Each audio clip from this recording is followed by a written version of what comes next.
In this lesson, we will start initializing all the functions we called in our previous scanner class. The first function is the end of file function, which checks if the current token is equivalent to /0 or end of file. If it is end of file, it returns true, and our scanner while loop terminates and calls the make token to make token end of file. It is a static function because we need it only in this file, and it's also a Boolean function because it returns only true or false. Next is the skip whitespace function. Just below the end of file function, we also declare skip token functions which we'll use to skip the whitespaces later. While we are generating our tokens, we also want to store the line number where the tokens appeared. This will be useful if we want to report an error, so that we can as well tell which line the error appeared. So we create the global line variable and set it to 1, since all C++ files starts at line 1 and not 0. So we're not going to initialize it to 0, we set it to 1.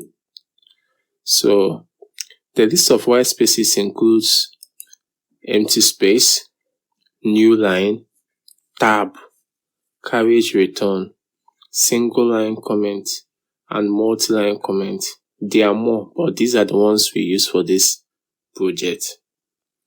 Then in our skip whitespace function, we use a switch statement to match the current token with each of the whitespace character.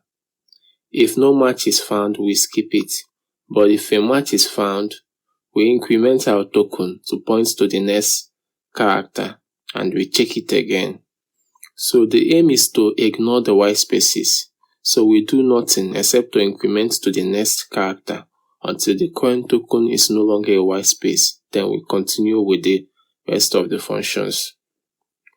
Then, if the whitespace is a new line, we increment our token and also increment the line number to indicate that we have entered a new line. On line 29, we check for single line and multi-line comments. In C and C++, we do not compile comments, just like the rest of the whitespaces. So whenever we meet a single line comment, we need to skip everything that comes after it until we meet a new line. And whenever we meet a multi-line comment, we skip everything that comes after it until we meet the asterisk slash, which is used to terminate a multi-line comment in C and C++. So on line 29, we check if the current token is a slash.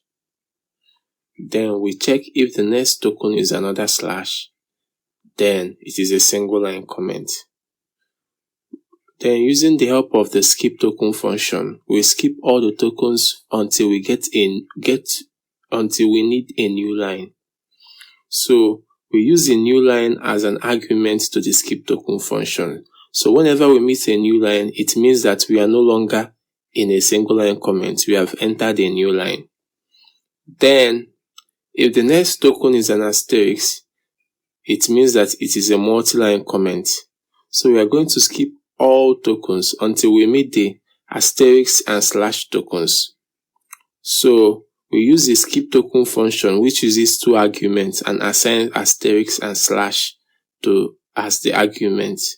So the arguments to the skip token functions are the characters that terminate each of the comments.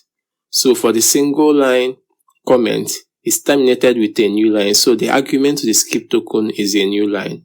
For the multi-line comment, is terminated with asterisk and slash, so those two characters are going to be the argument we are going to give the skip tokens for a multi-line comment. Else, if it's neither a new line or neither a multi-line comment, then it's just a token slash, that is the division sign. So we make token function to generate the token. So therefore, it's necessary to always check the next token that comes after it without incrementing the token. So that is why we do not increment it, rather we used token 1 to check the next token. Now let us initialize the skip token function. We implement it using polymorphism. For the single line comment, we take one argument, and the double line comment, we take two arguments. So the single line comment will be taking the new line, and the multi-line, the asterisk and slash arguments. The skip token function eliminates comments by skipping tokens using a while loop until it meets the passed argument or new line for the case of single line, and asterisk slash for multi-line comments. It also makes sure we do not meet the end of file unexpectedly in the case of unterminated comments. So we will loop till the end of the file. Then we check for end of file. If we are at the end of file, that means we did not terminate the comment. So we call the error function. The error function takes two arguments, the error to report, which is a string, and the line number where the error occurred. So this is why it's important to save the line number. We're also going to use this line number more when we are dealing with the semantics. But we declare the error function in the parser.h file, which I will explain to you later. Then on line 31, we increment the token by 2, so that we skip the two terminating tokens, asterisk and slash, used for multi-line comment termination. But for single line comments, we do not increment the token since it is terminated by a new line, which will be skipped by the skip token function. In this tutorial, we've seen how the scanner scans white spaces, and also how the end of file function checks whether we've reached to the last token. In our next tutorial, we'll scan numbers and alphabets and call the generate number and the keyword token functions.